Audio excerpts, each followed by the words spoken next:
छुए त बदन के देखो ना कटन के चादरा बिछा दिहनी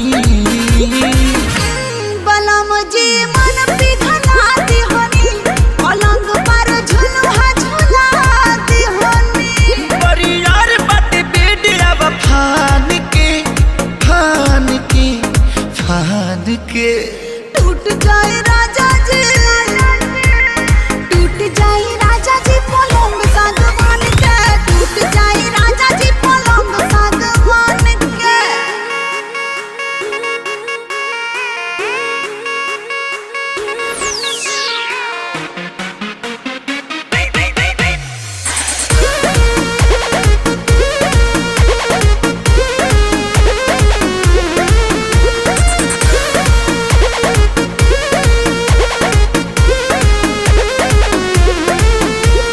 बने त